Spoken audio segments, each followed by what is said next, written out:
Hello friends, आप सभी का हमारे यूट्यूब चैनल फिन टॉक में बहुत बहुत स्वागत है। तो दोस्तों, हमेशा की तरह आज भी आपके लिए मैं एक नया वीडियो लेकर आया हुआ हूँ। तो दोस्तों, आज का जो टॉपिक है वो है कि इन्वेस्टमेंट का प्रेडिक्शन। जब हम इन्वेस्टमेंट करना शुरू करते हैं या हम शुरुआत करना चाहते हैं तो हमें ये रहता है कि हम हमारा जो इन्वेस्टमेंट है वो कहाँ तक जाएगा, हम कहाँ तक ग्रो कर सकते हैं। तो एक प्रिडिक्शन लगाने लगते हैं, मतलब कि हम कितना कमा सकते हैं, हमारा रिटर्न कितना बनेगा। ये इस तरीके की जो प्रिडिक्शन होती है, आज हम इसी के बारे में डिस्कस करने वाले हैं। तो दोस्तों, आशा करता हूँ आपको हमारा आज का ये वीडियो अच्छा लगेगा। अगर आपको हमारा ये वीडियो अच्छा लगे तो प्लीज़ हमारे वीडियो को लाइक जरूर कर दीजिएगा और हमारे चैनल को सब्सक्राइब करना बिल्कुल ना भूलें। तो दोस्तों, बढ़ते हैं आज के टॉपिक की ओर। तो दोस्तों, जैसे कि इन्वेस्टमेंट प्रिडिक्शन होता है, ये एक तरीके का ये है कि हमने स्टॉक मार्केट में इन्वेस्टमेंट करना शुरू करा या एसआईपी करनी शुरू करी है, या हमें अगर नॉलेज है तो हमने डायरेक्ट स्टॉक्स में की बाइंग करनी शुरू करी।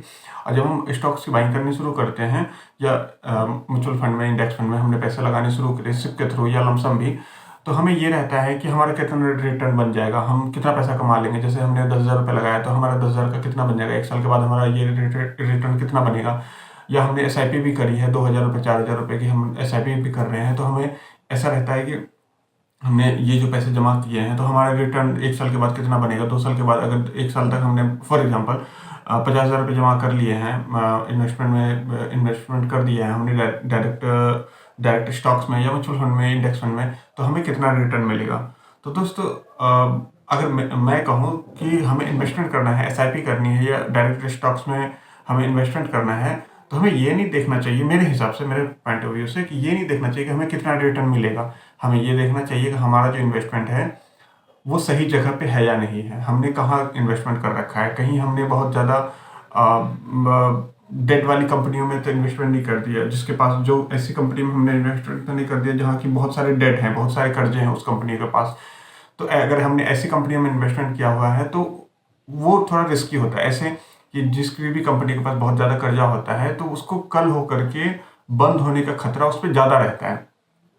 जो कंपनियों के पास कर्जे कम होते हैं उनका बंद होने का चांस जो है, मतलब कि बहुत कम होता है। और जैसे कि कोई ऐसा कंपनी हमने ले लिया, जैसे फॉर एग्जांपल हम नॉर्मल हैं, हमें उतना ज़्यादा स्टॉक मार्केट की या सेक्टर्स वगैरह का समझ नहीं है, तो हम नॉर्मल तरीके के एफएमसीजी कंपनी में का स्टॉक्स खरीद लेंगे। इंडेक्स में उसकी जो इंडेक्स है उसे अपने एसआईपी करेंगे।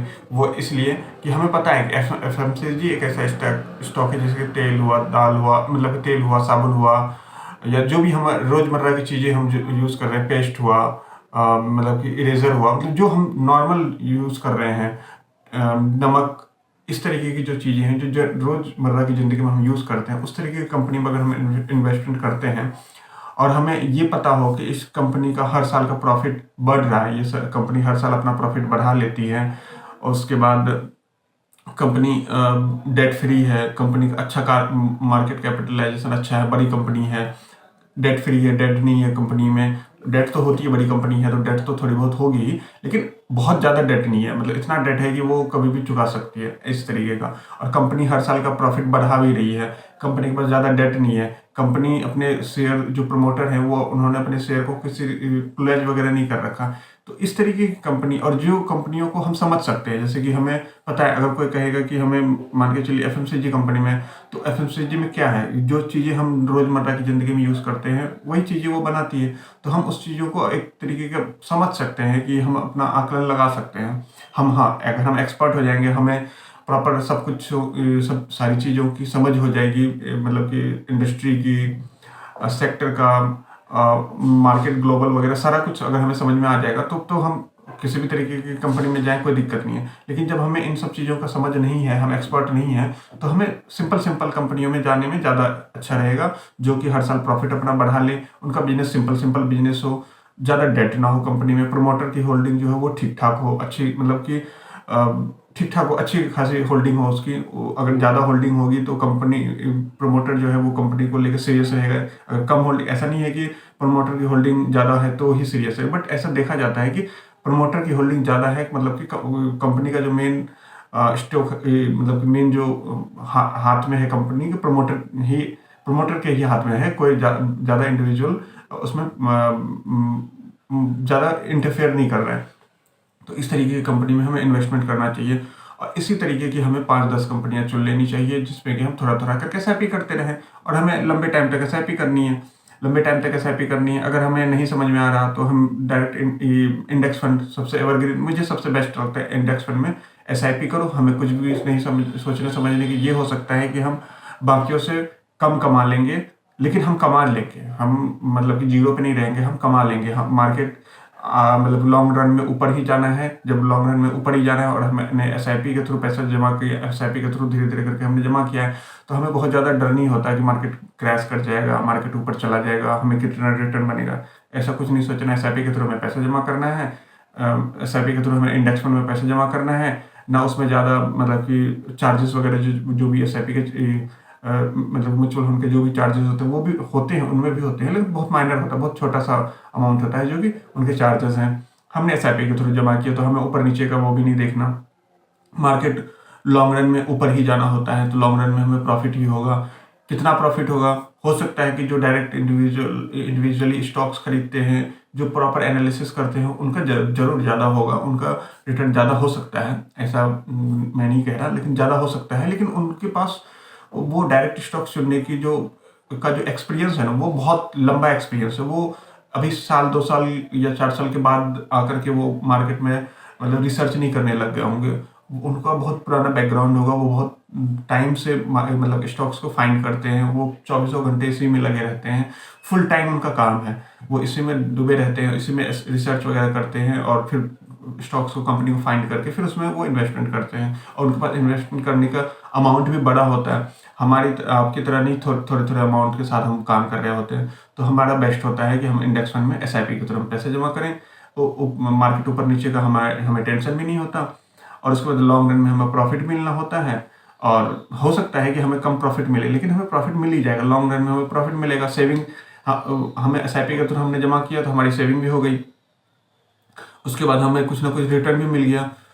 तो जब इस तरीके से हमारा काम चल रहा है तो हमें मार्केट प्रेडिक्ट करने की क्या जरूरत है, हमें इन्वेस्टमेंट में प्रेडिक्शन करने की जरूरत है कि हमें कितना रिटर्न बनेगा। हमारा एक साल में 25% बन जाएगा, 25% का सीजीआर बनेगा, 10% का सीजीआर बनेगा। आपने सुना होगा बहुत सारे यूट्यूब पे या कहीं पे भी बाहर भी कि हमारा कितना रिटर्न बनता है, हमने 10% का सीजीआर बना लिया, 10% बना लिया, 25% बना लिया, 30% बना लिया। बोलने वाले कोई कोई तो ऐसे भी बोल देते हैं हमने 50% बना लिया, 7%, 60% बना लिया। बट मैं उन सब चीज़ों को सुनता ही नहीं। मैं सीधा सीधा है कि हमने एसआईपी के थ्रू पैसे जमा करने हैं। एसआईपी के थ्रू पैसे जमा करने के बाद लॉन्ग रन में हमें मार्केट अगर बहुत अच्छा ऊपर जाएगा तो अच्छा रिटर्न बन जाएगा, थोड़ा कम अच्छा जाएगा तो थोड़ा कम अच्छा रिटर्न बनेगा, लेकिन हमारा रिटर्न जरूर बन जाएगा और हमें मार्केट के ऊपर मतलब उतार चढ़ाव से भी टेंशन नहीं होता है।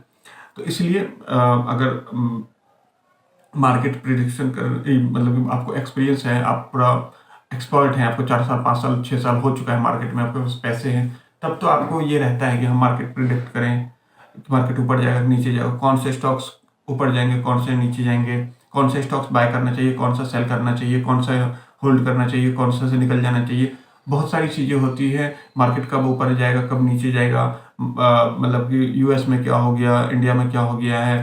तो ये सारी चीज़ें जो हैं, जब हम प्रॉपर स्टॉक्स में बाय सेलिंग करते हैं और हमारा एक्सपीरियंस होता है, हमारे पास पैसा होता है, तब हम इन सब चीज़ों पे दिमाग लगाते हैं। जब हमारे पास पैसा भी कम है, नॉलेज भी कम है, तो सबसे बेस्ट होता है एसआईपी के थ्रू आप इंडेक्स फंड में जमा कीजिए।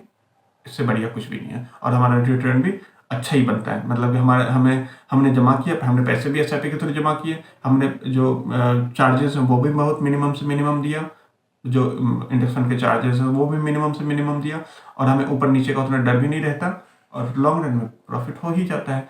हो सकता है कि हम बाकियों से थोड़ा कम रिटर्न कमा लें, लेकिन अगर मार्केट ज़्यादा अच्छा करेगा तो हमारा रिटर्न ज़्यादा अच्छा बन जाएगा, मार्केट कम अच्छा करेगा तो हमारा थोड़ा कम बनेगा, लेकिन मार्केट तो लॉन्ग रन में अच्छा ही करेगा तो हमारा रिटर्न बन ही जाएगा। तो ज़्यादा हमें मार्केट का प्रेडिक्शन की या इन्वेस्टमेंट की प्रेडिक्शन की जरूरत नहीं होती है। तो दोस्तों आज के लिए बस इतना ही रखते हैं, मिलते हैं नेक्स्ट किसी वीडियो में, तक के लिए बाय बाय।